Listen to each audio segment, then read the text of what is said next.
Ladies and gentlemen, boys and girls, throw open your windows and call out to your neighbors. It's time for John Perrotta's Comedy Factory Zoom a Loser, sponsored in part by the Comedy Store. Comedy Studio. All right, stop, cut. There's no cut. Just you hit pause. No, you got to keep it in. You got to keep it in. You got to keep it in, Mike. Oh, come on. That's a major blooper. That's what people are here for. We like that. We like bloopers. Rick likes that. It's the Comedy Studio. The Comedy Studio. Oh, boy. My agent's not going to like that. All right. All right. I'm just going to rewind the tape. Okay. Ladies and gentlemen, boys and girls, throw open your windows and call out to your neighbors. It's time for John Perrotta's Comedy Factory Zoom a Loser, sponsored in part by the Comedy Studio, making New England laugh for 22 years. And now, your host, John Perrotta. Mike, thank you for starting the show off on such a good note. We keep the bloopers in. When we have bloopers, we just keep them in. It entertains the audience. We got a great guest today, this afternoon. We got a daytime edition. He's been doing comedy 40 years. Hit the stage for the first time around 1980. He's run the Comedy Studio. It's in Somerville now. Used to be in Cambridge for 22 years. Rick Jenkins. Rick, how you doing, buddy? I'm here mostly for Mike's intro. And I apologize, Rick, that I've never dropped an intro. I've never dropped an intro. Oh, I can't believe I did that. I'm serious. I saw your show with Tommy Morin and a whole bunch. I want to get an intro like that. Mike is great. And he screwed it up. And maybe I can get a piece of the Comedy Store. Who knows? There you go. You know what? Maybe there's a little bit of sunshine in that. Who knows? Yeah. So, Rick, what's going on with the Comedy Studio these days in this pandemic? How you been making out? What do you got going on? Treading water. We're still doing shows online. We're retooling that a little bit in January. So we're going to have Kathy Ferris do a book show on Fridays. Ellen Sugarman does a show out of San Diego on Thursdays. So we get some of the cross-country stuff. And I'm going to start doing an open mic on Saturday just because I love it. Love seeing the new talent, and everybody is new on Zoom. There's no one's a veteran who's been doing it more than a year. So it's really fun to watch everybody on the same ground. Yeah. I caught one of these shows, and it was excellent. I really enjoyed it. I think Drew Dunn was on that night, and I forget the names, but they were all good. I really enjoyed it. Yeah, it's the same as it's always been. If you have fun, they'll have fun. Yeah. If you tell the audience this is good, they'll believe you. Yeah. So you don't know, none of us really know when it's going to open back up the clubs No, all our business models and everything, we're guessing September by the time we can go full out. Yeah. So it's just a question of trying to get, getting a little bit of aid and, keeping things technically open and enjoying ourselves online. Yeah, I figured the same thing. I'm looking at the fall. I really think by the time people get vaccinated, it's gonna be a little while. Yeah. Have you heard from any of your rooms? Have you talked to anybody? I stopped by. I got a room, the Carriage Inn in North Kingstown, Rhode Island. I stopped by, got some takeout a week or so ago, and talked to the owner. And he thinks, by April we should be doing shows, but everybody's different. Everybody thinks different. Some people say April, May, September. Nobody knows, really. We don't know. The rules are different in Rhode Island, right? I mean, I'm not allowed to have anybody at all. Yeah. We've got some restrictions. I have a show February 12th for my pastor, his book signing. So myself and Rhonda Corey are going to do sets, and it's going to be at my church in the youth center, and we can have 60 people. Wow. That being said, I'm concerned, man. I am really concerned. I really am. Yeah, I mean, the Comedy Connection is last I looked on their schedule, they had shows in September. I think they were allowed, last I knew, it holds like 220, and they were letting them have 68 people or 78 people. So I'm not sure what's going on there. And East Providence. What are the precautions? You have to distance people or? Oh yeah, yeah. Like a Comedy Connection, they have to be. That used to be right up to the stage. Now they have to. The last I knew, they put online the stage 14 feet away. The people have to be from the stage. And like I said, the room holds 220, and there they can only. Last I knew, they can only have 78. So it's definitely cut. You know, they've cut down. You know what I mean? All the places I book, none of them have any interest in doing anything right now. My phone's not ringing, and when I have run into the owners, I've gone by a few of the places the last few months, and a few of them are just open for takeout. They're not even open for indoor dining. You know what I mean? So it's definitely going to be a while before we can come back. You know. Yeah, and as you said, I don't know if it's ever going to come back the way it was. Yeah, definitely. I'm not sure. Yeah. I think it will. I definitely think that it will. It'll be quite a while. Like I had a couple of rooms held 200 people. It'll be a long time before you see 200 people in a hall in a restaurant. I don't think so. You know. Yeah, we did this. It reminds me a little bit of the early '90s. It wasn't in one day, but like within a year, all of a sudden, all these 200-seat restaurants and all that extra little work you used to be able to piece together a living on just wasn't there. Yeah. You know? Right. Yeah. I think, Rick, and I've said this to John many times, people have been coming to you, Rick, to you, John, for decades to laugh. And we had a friend of mine on the other night who's been one of my friends for 32 years. She's a big fan of stand-up comedy, her and her husband.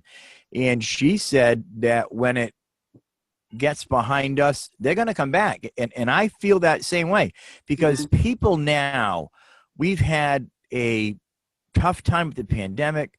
We've gone through a country being divided, racial unrest. People want to laugh. They want to enjoy themselves.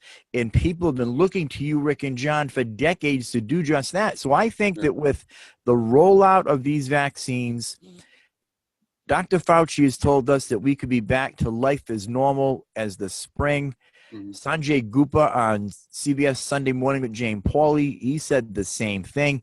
So it's a matter of having a successful rollout, get the herd immunity, and get this behind us. And I think at that time when people feel that it's safe, that it's good to come back out, man, they're going to want to laugh. Yeah. You know what I worry about, Mike, is I think that's true of your friend who's a comedy fan. They're going to remember me. They're going to remember John. If we're not in everybody's face, is everybody going to remember us a year later? And what about that younger generation that's coming up? You know, now those 24, 25-year-olds who used to go to the comedy clubs, comedy's not there. Are they going to think, you know, oh, I've heard about that club. I want to go there. Or, oh, that restaurant's in my neighborhood. I want to go there for stand-up. I think that they will, Rick, because, and the reason why I think that is because you're branded. People know who you are, just like John. John's branded. Now, myself, Tommy Moore, and I, we have Laughter and Hope Ministries. We're a little different. Yeah, you do great to work with that. That being said, I'm still going to forecast our year. I'm still going to hit up the churches, the outreach ministries, and just get a finger on the pulse to see where are they at. Where are they at? We've been in the prisons. We've brought Laughter and Hope into the prisons. So I'm still going to forecast the year and see what is out there. And God will open those doors to the venues that he wants us to get into. And I feel it's the same thing with you and John. These people are going to return, and I think they're going to return big. I really, really do. Because if you think about it, boy, I talk to a lot of people. I've had the blessing of, I retired for one. Grandpa Mike is now 62. Timing was perfect. Right, exactly right. And I've worked at home for 7 of the last 12 years as an auto consultant. I'm used to being at home. Yeah. But I talk to a lot of people, and they're not. Well, you're talking like the pastors and the prisons. They've got their own concerns. So can they have masses in church? And I'm Catholic, so I automatically think mass. Or the prisons. That's right now. Poor kids, 6 months is looking at COVID. You know, it's like a life sentence. Yeah. Prison. I worked at the prison for 36 years in Rhode Island, and there's definitely a big outbreak there. And between the correctional officers, the inmates, there's definitely not going to be any anything here for quite a while. Just until this is, like you said, behind us or under control. You know what I mean? Yeah. Yeah. So Rick, did you? I don't see us getting back there quite yet. No, definitely not. And you wonder about the comics. I don't see. How are comics? How a solid middle act who used to have 40 minutes is he still going to have that sharp 40 minutes after a year off? It's going to take us all a while. Like I want to come back and maybe host shows and do 10 minutes and 15 minutes, and I'm not going to come back and get up and do 45 minutes. There's no way. Yeah. I'm going to I was writing new jokes every week because I had a show every week. Every weekend I was hosting, so I had one-liners. Now just this past week I said, well, I got to start writing some long stories. It's like, the one-liners are, you have a one-liner about, Trump or COVID and it's gone tomorrow. You hit refresh on your computer and everything's different. Yeah. But if you thought about this, Rick, what my style now, back when I started back in when I first went up, I was like 21 years old. Oh, I got my sea legs under me with John. When I met John, we became the best of friends. Back then, I used to write bits. I would write bits, write bits. What worked stayed, what didn't stay. Now it's 62. I don't write bits anymore. I speak to topics. I speak to topics, and that's a gift that God has given me throughout all the years. Thank you, Dana Nathanson and Claudia from the Comedy Connection. Oh, yeah. The zillion bachelor parties that they gave me, I was able to develop to work quick. Now, I think I agree with you and John. If you are a bit writer, you're going to have to work that out, sort it out. Does this work? Doesn't? Yeah. Do you go up with a bullet point, a set list, or you look for topics from the audience? How much writing do you do now, and how much of that goes on the stage? What I do now is, and same question for John.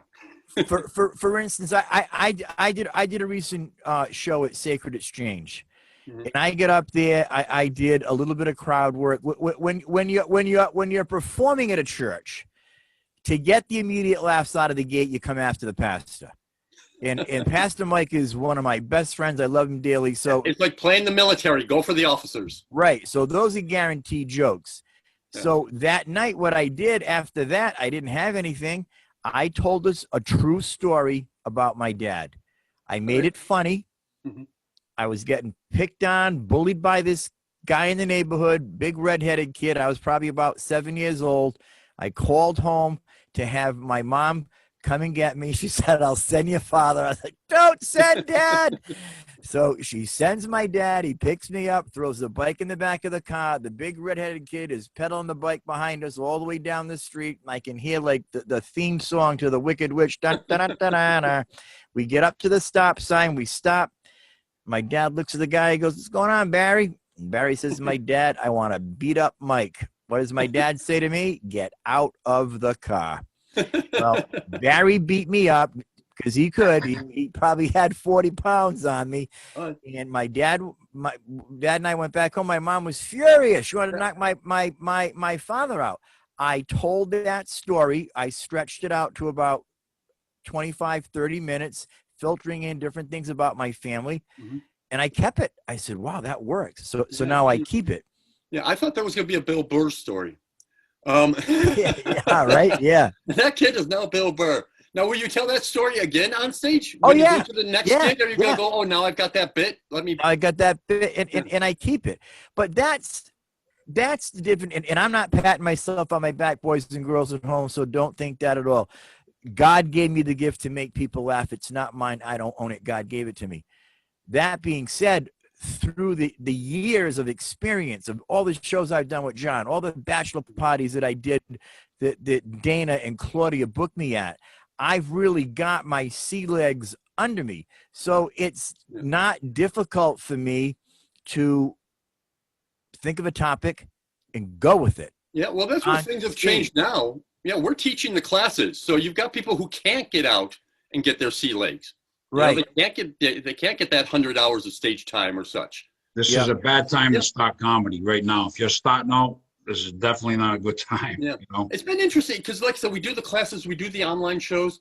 what I've noticed is doing these kind of shows, the Zoom shows, the material is actually getting more personal and more intimate because the performer is in their living room. They're sitting on their bed. They're comfortable and they're not afraid of the audience. If they're going to be able to do that in front of an audience, I don't know. But yeah, I thought everyone would, there's no laughter. Everything's going to be antiseptic and everything. It's really been like the opposite. These 20-somethings are just, they're talking about stuff that make me blush. And not to be dirty or anything. They're just like, oh, when I did this and that with my boyfriend, you're like, whoa, wait, what? What about you, John? Did you go up with a set list? Right. No, I did. When I started out, I used to bring an index card just so I could look at it and have some points. All right, this joke's about this. I used to, and then one day I threw the index card away, kind of started winging it, and I found it worked better for me. Like I asked one girl in the crowd the other night, we had a person on that's come to a bunch of shows, and we had fun with her. But I'll go up to a girl in the audience and I'll say, what do you do for work? And she said, I run a daycare. And then I look at her and say, can you watch me on Wednesdays? You know what I mean? That was hilarious. So she'll laugh, you know what I mean? I get a laugh off that. So I get some set stuff like that. Yeah. Where I'm ready. If somebody says they do this for a living or that for a living, I have a lot of things. For 30 years, I got something for almost everything. You know what I mean? Yeah, my head wanders off, Rick, and I come up with other stuff, you know? Yeah. The closest my dad got to show business was his company had hired Milton Berle for a benefit or something, and my dad picked him up from the airport and saw the show. So that's as close as my dad knew anything about comedy. So when I started, my dad's one advice was, he said, you know what? You need lawyer jokes. If there's a lawyer in the audience, you have to have a joke ready. No matter who's it, have a joke ready. So that was his advice. When you talk, make sure you've got the joke ready. Make sure you have a daycare joke because someday there's going to be a daycare worker. Yeah. It's good. It's good to have different things. It comes with experience. The more you get up on stage, and the thing was, I worked a lot of my own shows. So I'd say, tonight I'm going to do 15, 30, 40. I could kind of set the show up. And I did what I wanted. It's my own show, I like that. When I go work for other people, we got to do 40, 30, 45, whatever. But when you do your own show, you do what you want. A lot of times I go up at the end and just bust the crowd all up, and that's it, Yeah, that was going to be my question. Do you usually host or headline your own shows? Sometimes I host, but most of the time, a lot of times it depends who the headliner is. Some of them, they don't mind. They'd rather have me go after them. You know what I mean? Yeah. So I'll go after the headliner, and because I headline too, but I'll go up and I'll do like a 15, 20-minute set sometimes. I'll be in a dinner show, and the headliner went up and killed whoever I have. Then I'll go up and do 15, 20, 25, and just crowd work. A lot of times that's the thing, is that they don't want the headliner doesn't want that. A couple famous comedians, local comedians, don't want you to swear. Because they want to be the first one to swear when they get up there as a headliner. They don't want you to talk to the audience, not because it's not good, not because it's not going to get laughs, but the flow of the show is supposed to build towards them. That's why I like hosting. I can just adjust after each act. I can say, all right, well, they seem to be going this way. They seem to be going that way. And I forgot this joke. Let me get that in. Yeah, right. I respect the comedians. I know a lot of the headlines I book, so we kind of got an understanding. So when I'm like Stephanie Peters would always crush, and I never would go after her. I've gone after her. When she's on, she's on. She deals with the audience quite a bit too. Yeah, she's hilarious. So I would go up before Stephanie, and then she goes up, and we work good together. And there's other comedians. I'd rather have you go on at the end. So I go with the flow. I'm not like I just go with the flow. Whatever. Yeah, that's what you want. If Rick, I'm working with you, and you say, John, I'd rather you go up at the end, and I have no problem. I go up at the end. You know what I mean? Yeah. I have some of those shows where I'll have like a Gary Goldman or a Pete Holmes headline, and then I'll want to go on after them. How many? You've had a lot of. Yeah, I have to remind myself. It's like, no, everyone's done. They saw Gary Goldman. They don't need 20 minutes from me. But I've got so much adrenaline going, and they're so nice that you're like, hey, let me tell you about the specials. And next week we have. You got to get up there. I want to get their audience. I want to be as good as them. You've had a lot of people come through the comedy studio. I mean, all different comics, but a lot of the bigger comics that have gone on at TV spots. And who are some of the people that you recall that came through there? I've always admired that about you, all the people that have come through there. Yeah, well, and I've got to give credit to Eugene Merman. He's Gene on Bob's Burgers. And he started out with us, was very big in New York, and always talked us up. So anytime any of those hip young acts, Dimitri Martin or Whitney Cummings or any of those acts were coming through Boston, they'd make a point of stopping at our place. Or Brendan Small had a cartoon show called Home Movies that they recorded here. So he would bring up Louis C.K. or, he would bring up acts to be on the commercial or on the cartoon and say, hey, as long as you're in town for the cartoon anyway, come do my show over at the studio. So I've got to give credit to just word of mouth from comedians has been huge. Holmes started out in this area. And I happened to be, this will tell you how long ago it was. I had to go to the barber every week. And I'm sitting in the barber shop and a bunch of old guys, I go there every week and we talk politics or sports or whatever. And one day the barber says, hey, Pete, hey, Jay, I saw your kid on Conan last night. Turns out one of the old guys I'd been sitting in the barber shop with for the last 3 years is Pete Holmes' dad. Oh, wow. So then I call Pete and, every time he comes by, great story with him. He did the studio. I don't know if I told you, he did this story on Conan. So if you want to Google Pete Holmes and Conan, and another name I'll give you in a minute, you can see it. He does it much better than me, but the show starts, it's packed house. The two front people aren't there yet. Halfway through the show, they come there and they're two attractive college girls, by themselves, and they're talking as they're getting to their seats. And that's already going to be trouble. And they're talking and they're kind of a little loud and, so, okay, hey, ladies, can you be quiet? One act comes on and does a couple heckler lines at them and goes on, still talking. So Pete goes up and they're kind of talking and Pete's a very nice guy. He said, hey, ladies, if you could keep quiet, keep it down. And then, you give them 3 shots. The second shot, like, ladies, I don't think you realize your voices are carrying. This is sort of disturbing. Please keep it down. Third time, he's just like, will you shut the F up? Nobody is here to hear you. Nobody cares about you. In fact, and they're sitting right near the stage. So he grabs the stage curtain and starts pulling it over them to cover them up. And say, in fact, no one even wants to see you. Wow. With the lights, we didn't realize it was Malia Obama. Are you serious? He told the president's daughter to fuck off. Are you serious? Yeah. Oh, man. Yeah, just Google Pete Holmes and Malia and Conan. And Pete tells the story on the show. And we didn't know. We're in the dressing room afterwards going, what the hell was wrong with those people? That they were like the worst audience ever. And the other comics, everyone is coming in going like, oh my God, do you think it's okay for me to ask for an autograph? I'm like, yeah, you can ask Pete for it. No, I don't care about Pete. Do you think I can ask Malia for an autograph? Oh, now, man. I have a question for you, Rick. When you're president of the United States and you leave office, you and your family get Secret Service for life. Did she have Secret Service with her there that night? Well, Pete brings this up. Yes, but under Michelle's orders, they hang way back. So they were like at the back bar. There's one in the foyer. Imagine that. And as Pete Holmes mentions, Pete is just like, the Secret Service guys are going like, oh yeah, great. Rip her apart. I gotta watch her every day. Yeah, make fun of her. Malia Obama. That's wild, man. That's a wild story. Yeah. So we've got a lot of stuff like that. But people like Gary Goldman. If you watch his special, The Great Depression, which whether you're a comedian or not is unbelievable. He talks about his battle with depression, and it's harrowing and amazing and really, really funny.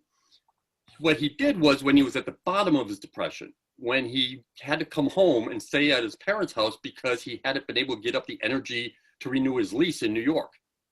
He spent a summer there. He called me and said, hey, can I be comic in residence? Can I do the opening 5 minutes on every show for a month? I thought he was joking. I'm like, yeah, sure, right, yeah.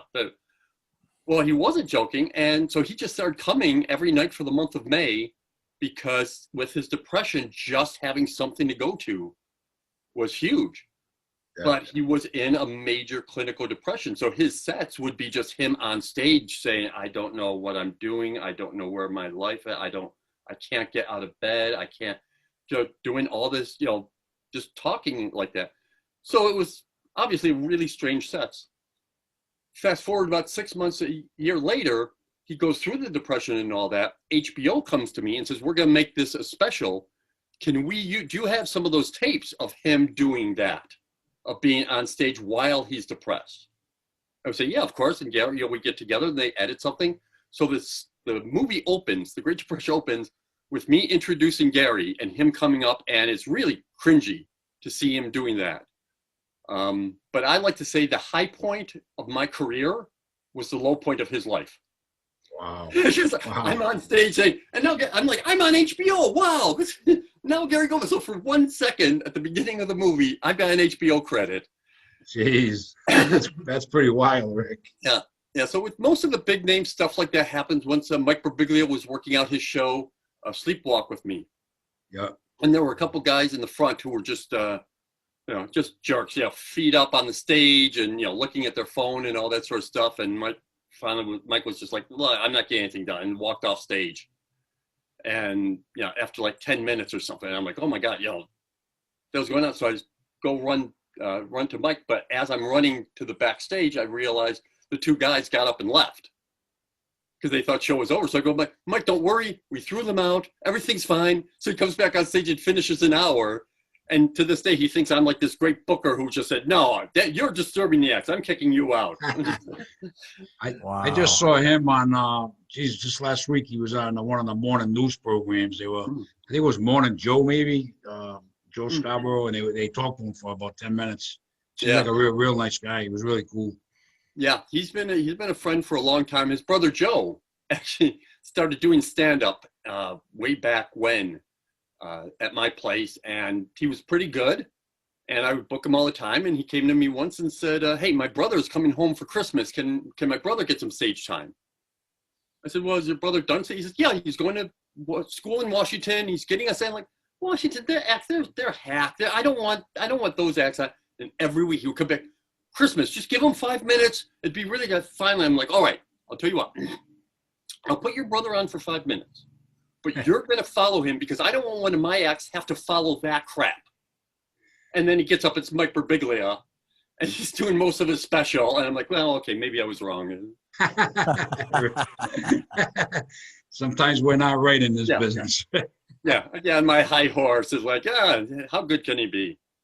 It's crazy. But you've probably had that too, where somebody, there's just someone coming in from out of town, and you go like, oh, Bill Burr was like that. You just all of a sudden blows your hair back. Because, I've never seen something like this before. Now, did Bill Burr come to the Comedy Studio back in the day? Yeah. Bill Burr stopped by a couple times. Patrice O'Neill a couple times. Yeah. Like I said, Whitney Cummings. Most everybody, at least. Well, New England, there's only so many clubs. Yeah. Did Cato and Warren stop by? I'm sorry, who? Did Cato and Warren stop by, my partner Tommy? No, we were, that was after. We started in 96. Okay, so yeah. They finished. But that's why I absolutely loved your interview with Tommy, because I had completely forgotten. I'm a geek about Boston comedy history. You can see it's all over the place. And I had completely forgotten. There was one solid calendar year where they were it. Yeah. They were just, people were, on the sidewalk at the Comedy Connection saying, when are they coming back? They were a force to be reckoned with.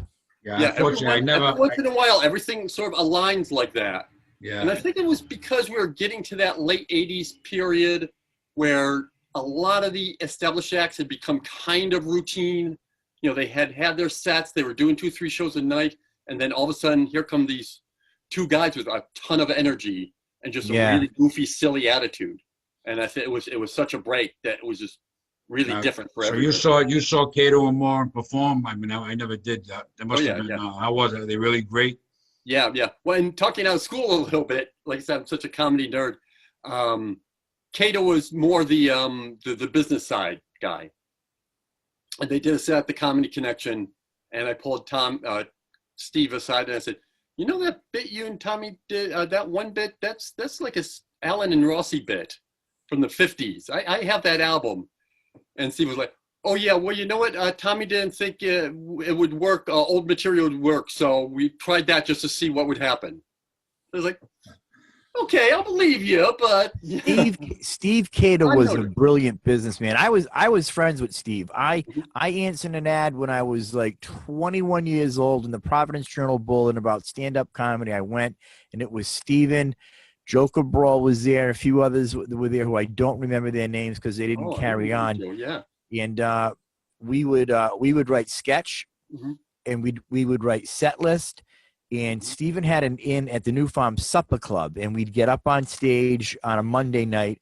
I couldn't even spell stand up back then, but I became friends with Stephen. And all these years later, God brought Tommy Moore into my life, and they were. There's been duo acts before, however, they were so energetic, and Stephen's straight man to Tommy's silliness was just the stars aligned. Yeah. They When were just within the perfect. industry and within the scene, I think with most of those teams, you usually see a good cop, bad cop sort of thing. Tommy Right. wanted nothing to do with any of the business. It was tell me when the show is, where it is, how much time we have to do. And Steve was the one saying, no, we're not going there unless it's this money and that money. So there was a great dynamic for them. But I you can see where tell some you people in the that scene he would is- go like, hey, why are you busting my balls for this? He is if you're watching Tommy, don't call me up and be yelling at me. He's the same way today. Yeah. He's the same way. I tell him all the time, dude, you're a diva. Yeah.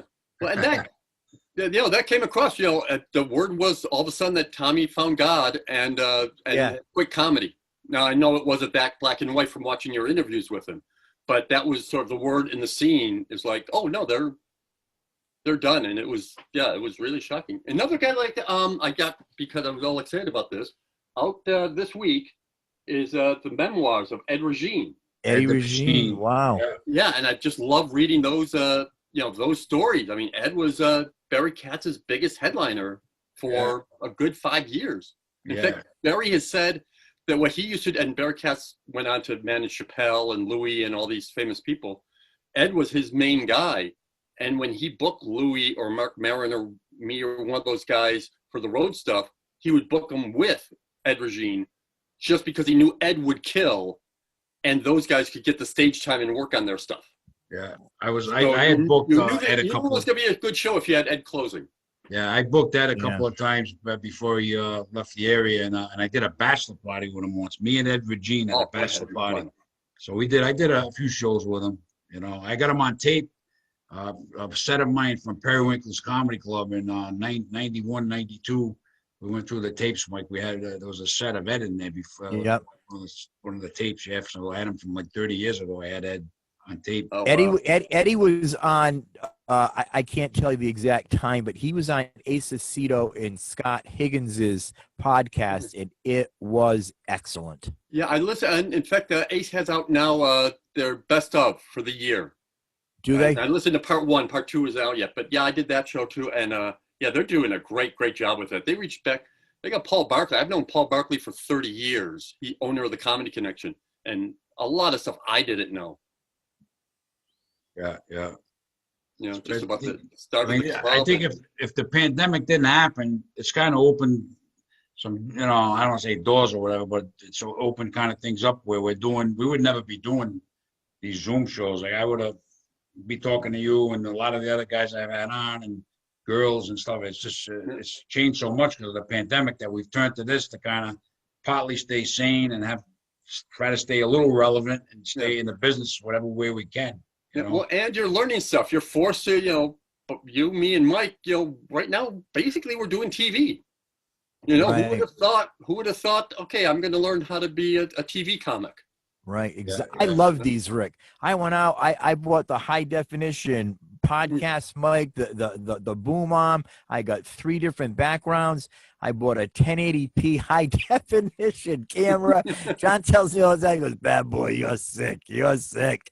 But I enjoy these. I can't wait to do them. I was excited to do the show today because I know who you are, but I've never met you. So this is a big deal for me. That's why I went through hair and makeup for you today. I don't dress like this every day. Hair, what's that like? I went to the club and grabbed the camera and all that, and I haven't figured out how to hook it up. But hung all the stuff on the wall in my apartment. quarantine has been really different for me. My wife and I split up, and I moved out the day the quarantine started. Wow. So I went from going from my home with my family to the club with hundreds of comics to don't leave this apartment. Wow. So like everything happened on the exact same day.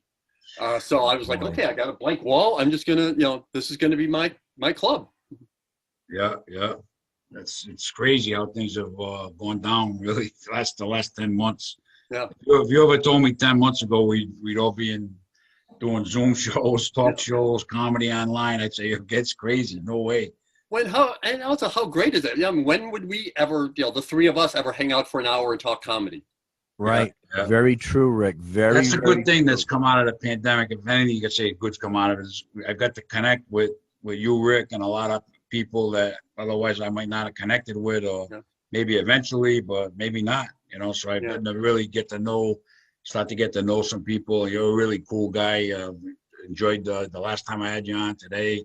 You get connected with a lot of the people in the business, and it's a lot of fun. Yeah, and I still go to the open mics now. I can go to 3-4 open mics a day, all over the world. There's one in London that goes on at 3:00 our time. Like, oh, okay, yeah, I can just call that up and check out who's new in London. Wow, that's pretty cool. So you watch a lot of the open mics. Yeah. I really like that. Just that that energy, that little bit of nervousness. That we all had that first time you go on stage. You're thinking, oh, geez, this is gonna be terrible. I don't know, but in the back of your mind, you're thinking, maybe I'm special. Maybe, there you go, right? Maybe I just happen to have it. This, I could get discovered tonight. I love that energy of, I've worked on it, or I've thought it through, and everybody after that first time that's not what I expected. Never what you expect. I remember that. I remember those days, man, going down to Periwinkle's in the arcade, and with the Charlie Hall's mural. Charlie Hall, right? Yeah. Matter of fact, when I had Meatball Comedy Stop Productions, Tommy made that logo. I'm not Tommy. Charlie made that logo, and it came out great. And I can remember, if I went up 10 times, I got laughs once. And I worked at Valley Total Fitness during the day, and all my friends were going to come to this open mic night. And Mike LaManna, who was our area director, and I looked up to Mike. He was a great guy. And I can remember going down the hallway. There was like a little bar there. Bang back a couple of shots of whiskey. And thank you, Jesus, I had a good set. Because all I kept thinking was, man, if I face plant tonight, I can't go to work tomorrow. Yeah, that's always you always wonder. You have to be in it for about 4 or 5 years before you realize, okay, I can let people who know me see this. Right, exactly. And I always say this to John, and John and I have been best friends for 30 years. I love this man dearly. It was when I met John that I really got my sea legs under me, because when I met John, I probably only had 3 minutes, 4 minutes. But he booked me all the time. So that 3 went to 5, that 5 went to 7. And within like a year and a half, John has me closing shows. That would have never happened. I would have never gotten that experience if I didn't meet John. Because let's face it, Charlie Hall, I have said this many times, I used to ride Charlie Hall like a surfboard because I had unique access to Charlie. I worked at Valley Total Fitness. Charlie came in like 3 times a week. He liked me. I liked him. We got along. And I would hound him for dinner show. And he'd always say to me, Michael, I think you're funny, but you're not clever and clean. Yeah. It was John. And that is a big difference. Knowing your stuff and saying, all right, this works in my room, that doesn't work in this room.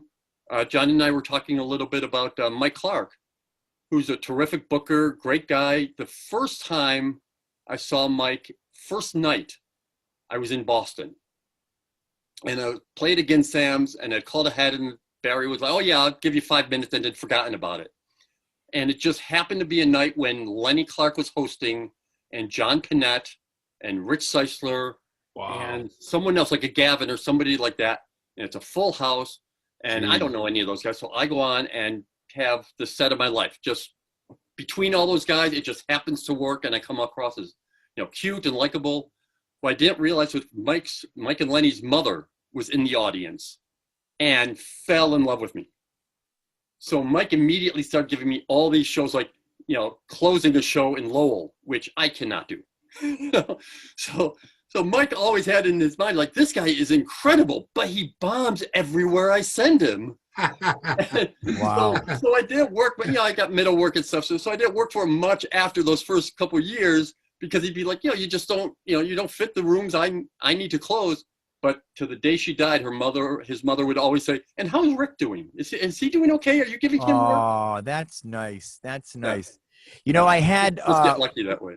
We did a big shirt show at Sacred Exchange, and I called up Charlie because we did it through Mike Murray, Funny for Funds. Mike always lets us use the banner. God bless you, Mike. And I called up Charlie to see if he'd like to donate some artwork. He said, absolutely. So I met him over at his condo, and I spent like over an hour with him, and we had a great conversation. And he said to me, I should have never have told you to work clever and clean. I shouldn't have done that. And he told me that he had a conversation with Jerry Seinfeld, but I said to him, you know what, Charlie, I wish that I had taken your advice back then. I really do. Now, granted, the bad boy of comedy persona that I developed was successful, and it worked. Long hair, Rick. He was the bad boy of comedy. That's what he was going on. I can remember one time John called me up and he wanted me to close out at the chicken farm, and I knew that was an old room. I told him, I said, John, these are not my people. And he put me there, and that was probably the longest 45 minutes of my career, because I didn't want to offend these people. I didn't want to, so you got to make them laugh. I couldn't do the bad boy act. These people are looking at me like, this guy looks like the front man for Van Halen. He's going to tell us jokes. Well, that's a tough thing with working with the new comics, is that's something I always run into, is I can give you advice on technical stuff, like working with, doing these classes is like, okay, the punchline goes there, or, don't say and or make sure the funny word is at the, all this technical stuff. But I try and stay away from any of the style stuff. I always say, because you know what? No one wants to be known as the guy who told Stephen Wright to pick up the energy. No one wants to be known as the guy who tells Dane Cook, hey, calm down and be more clever. You have to let everybody express themselves. The technical stuff you can help with, but the persona and the work. Interesting example. I'm sorry, didn't mean to cut you off, Mike. No, go ahead. This example is Barry Katz, as I said, produced all these one of the biggest talent managers in the country, Jay Moore and everybody.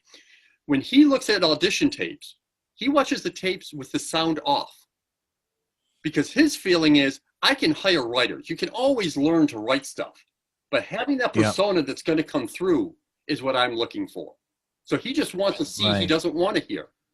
I, on the other hand, maybe it's just I'm used to being in the green room and hosting while an act is on stage or something. But when I'm auditioning an act, many times I will actually close my eyes, because I'm listening for the writing, how personal they are, how it's connecting, and all of those things. So nothing right or wrong with either one.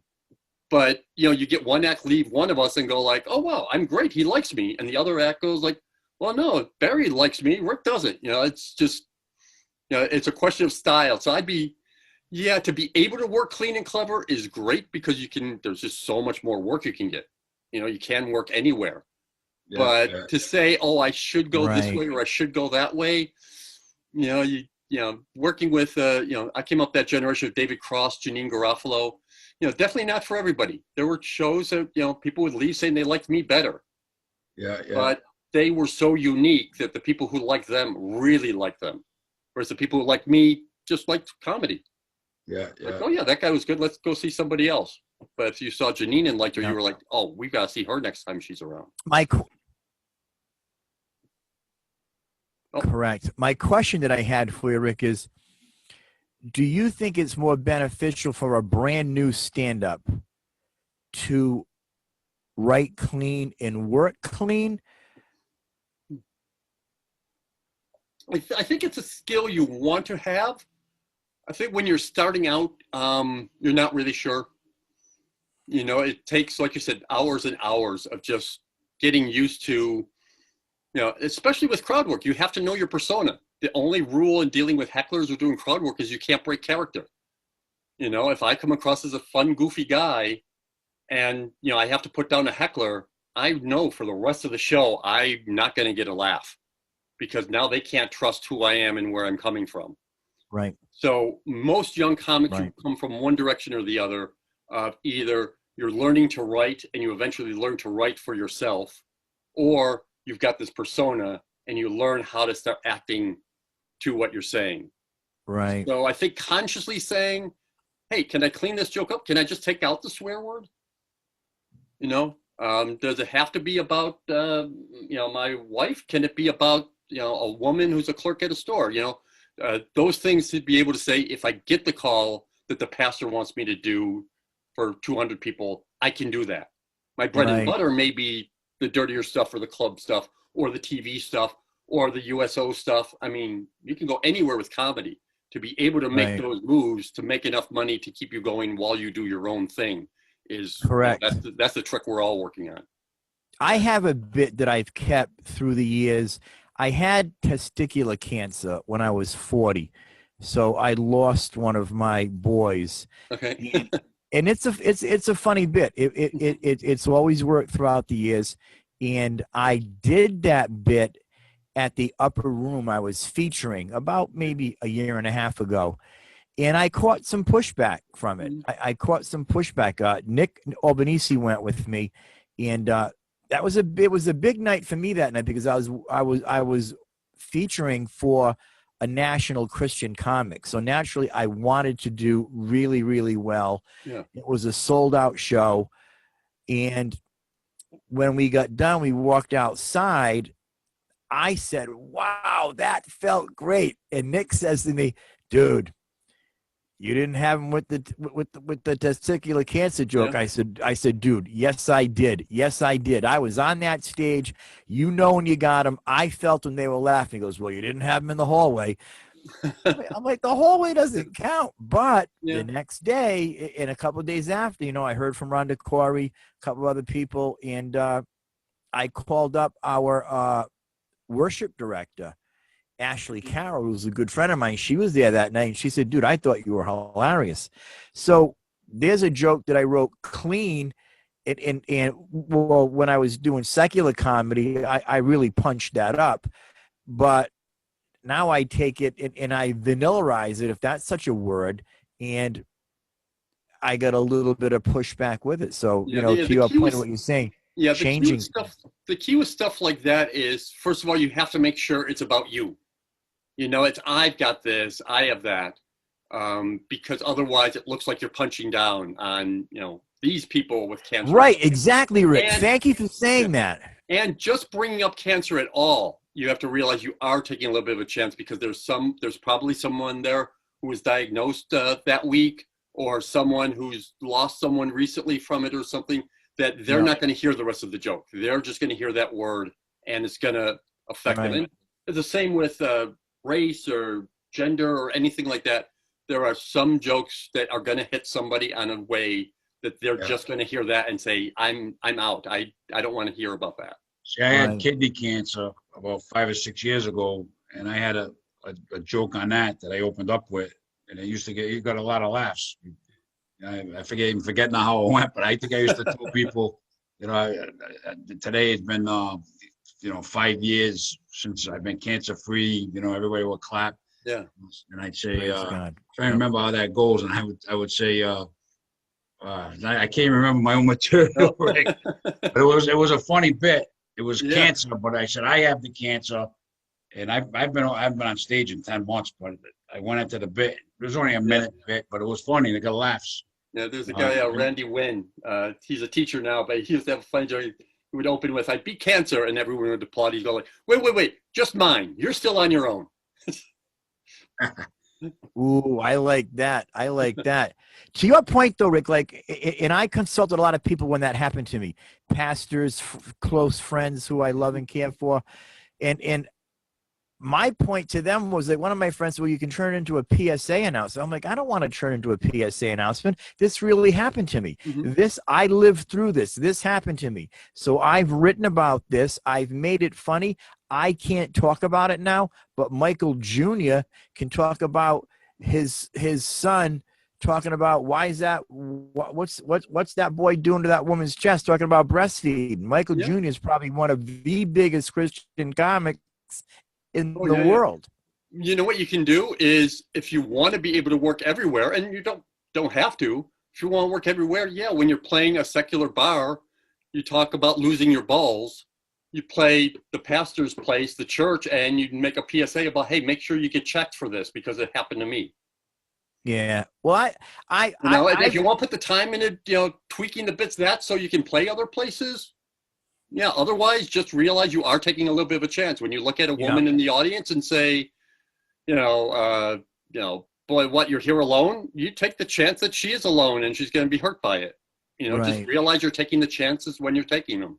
I did it. I was hired by a Christian organization called Peace and Providence. And it was up. There's a chore. There you go. Right, man. Right, exactly. They got their work cut out for them. It was at the West Valley Inn before they closed, and the place was packed. And I rolled it out there, and it blew the roof off the place. So because I just think, like John talks about his kidney cancer, if it happened to me, I'm not writing about somebody else's experience. This is my experience. I did jokes on my weight and the cancer, my weight, overweight, the diets, and a lot of stuff, but it worked for me because I would say like you said, Rick, I would say, I have this, I'm on a diet, and I had good punchlines with it, Yeah, if you talk about how fat the woman in front is, you're taking a big chance. If you talk about how fat you are, now you've got a much better shot. Yeah. Exactly. And in managing John's YouTube channel, Rick, and one of the blessings that I have with John through our 30-year friendship, I saw John front row develop to who he is today as a comic. I can remember when he was a leadoff hitter. I'm in a pandemic now. Stop it. I can tell you, Rick, I remember when John was a leadoff hitter. He was a table setter. And then through these years, and it didn't take him long, he became a force to be reckoned with as the cleanup hitter. Matter of fact, when we were editing video a few months ago, I asked him, I said, when did you decide to make the switch? And it just clicked with him. Yeah. He slowly moved away from bit to crowd work, and he just got more popular and more popular. Well, one of the pieces of advice I give everybody, and I mean, table setter, that's a job in itself. That's why I love hosting. I love having that feeling of I've got control over the pace of the show.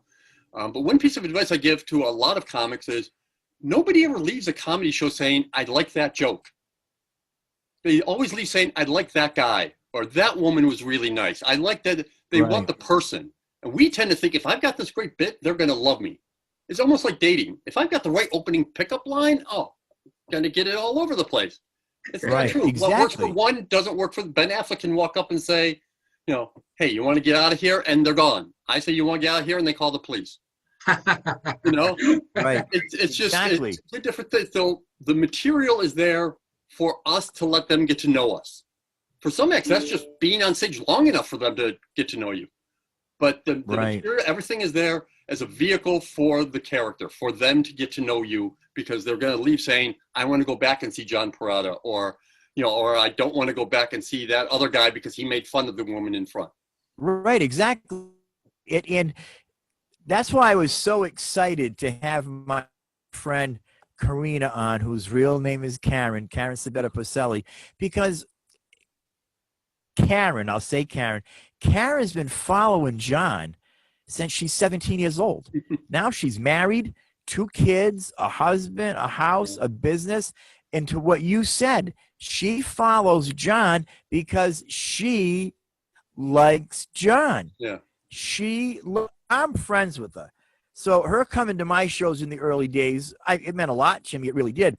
She doesn't know John until she met him the other night on the Zoom show. But yet she's been following him all through her single years, got married, and she's married 20 years this July, she told us, and Wow. she still goes to John's Yeah, they show came to a because lot of shows, her and her husband. I didn't she even. loves John. Yeah, Yeah, I know I have When I- comedians. I know of comedians whose kids are doing comedy with me. Oh, There you man. go. Yeah, Wow, yeah, that's awesome. Yeah, Wait. you see those generations. You know, We're getting and that- up there, Rick. We're getting up Yeah, there. Yeah, that feels as good as, you know, you see someone on TV and you go like, oh, I part of that. But boy, you know, to see someone who did comedy 4 or 5 years and was okay at it, and you know, got a house and a wife and a job and everything, you go like, okay, that, you know, comedy did what it was supposed to. It gave you that little bit of education, that little chance to find yourself out. You know, it's like college for a lot of people. Yeah, yeah. Right. It's is. been great for You're me. right. I love the business. I want it to come back. You know, I miss putting the shows together, and Yeah. definitely, you know. Yeah, I think it's that connection. You know, it's, you know, that's why I like this. Is like, okay, I'm still getting that connection. Right. You know, there's still an hour or so where I'm talking to someone, I'm connecting with them. Exactly That feeling right. of being on stage, and you know, you can just feel where the entire audience is. Because Right. you know, you look at the audience coming in and you go, I don't care about any one of these people. But for some reason, when they're all together, my entire self-worth is invested in them. You know, It's every this is- one of them is probably a jerk, but all together, I live and die whether or not they like me. This has been a lot of fun for me doing these shows, Rick, with John. And the reason why is in the Christian comedy, I'm on a different path. I'm not meeting all these comics that John's booking all the time because I'm not doing secular comedy anymore. But through this, and John, God bless you, has me on a lot of these shows with him, I've gotten to meet so many new people. I pray for these people every day. They've come into my life, and I like them. I mean, you know, I don't want to go through a list of names because if they're listening, they're going to say, well, Mike didn't say my name. But this has been so much fun for me to meet all these new comics. Well, and you realize how fleeting and artificial fame is, because you go to the Christian circuit, Jeff Allen is a god. He is so great. You know, you go to a club, probably haven't heard of him. Right. You know, there's so many acts, well, like, you know, like a Eugene Merman, or, you know, any one of the name, even Pete Holmes, those sort of people. My mother doesn't know who that is. You know, all these people, we go like, oh, wow, they're famous. I want to be like them. I want to be as big as them. You know, it's, you know, maybe if you're huge, they'll remember you a generation later. Maybe you'll write a book like Ed Regine, and, you know, you have some stories around or something, but you've got to do it because you have to do it because you have to do it. Right. Yeah. Remind me to tell you guys a story when the show breaks. I don't want to say the names here, but you're going to really enjoy this story. We're going to have tape on the Christian comic going dirty. The show is going to break just about now, Mike, because we're at that time. Are we breaking? Come on. I've met a new friend in Rick Jenkins. Rick, he likes to, he would stay on for 4 days. If he could. would. I try to tell him we can only do so long, and then we'll have Rick on again, but you got to just pace it. You know what I mean? Right. Yeah. Rick was awesome today, man. He was awesome. Yeah, and when this is over, we'll all hang out. Yeah. So Rick, what do you got anything you want to say to wrap it up here? As I said, we're teaching classes which are going great. I'm co-teaching them with Kathy Ferris, who is a terrific comic and a really good teacher. So that blends together well.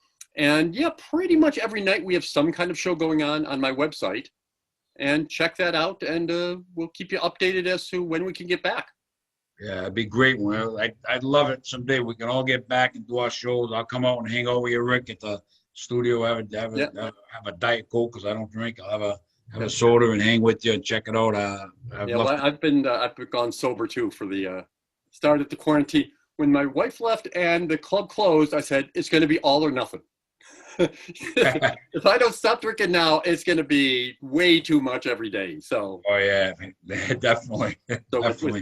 with help from people like you, I've been pretty good at sticking to it. Yeah, we're better off. I miss it now and then, but it's not good, you know. I worry about when we get back, and you say, well, the club needs to sell a lot of drinks. Yeah. You're a little conflicted there. You're like, oh, do I push the drinking or do I, you know? They know I can't. Johnny P and I in the early days were the bartender's best friend. Oh, yeah. We won't even go into that. Great. It's great having you on, Rick. Oh, hey. Did an Thank you so awesome much. Wish I job. could shake your hand. Mike, Mike, you got anything you want to say to Rick? Or anything you want to say to wrap it up, Mikey? I got to tell you, man, I am humbled and honored to be on Always this says show today. You know, I actually I watched have the show, known Mike. who You Rick say that to Jenkins everybody. is for years and years and years. It was a pleasure to finally meet you today.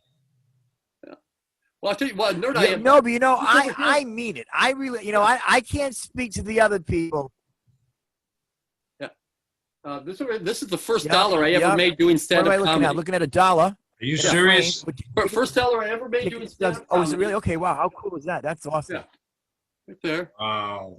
Jeez. I made the guy. It was That is you got awesome. $5. You got $5 for doing 5 minutes, and I made the guy give it to me $1 at a time because I knew there was That is- no way I was going to save $5.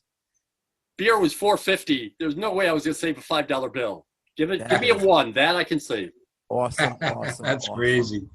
All right, Rick. Hey, thanks for coming on. We love having you on. You do an awesome job. You Thanks so much. wish you the best of luck with the comedy studio coming back as soon as possible, and we get things going again. Great having you on. Always great having Mike as a co-host. And thanks, Rick. And I wish you, I appreciate the chance to talk and connect. God willing, we have a happy new year. It's kind of started out crazy, but hopefully things get better. And I wish you the best. All right. Thanks so much, Sean. All right. God bless.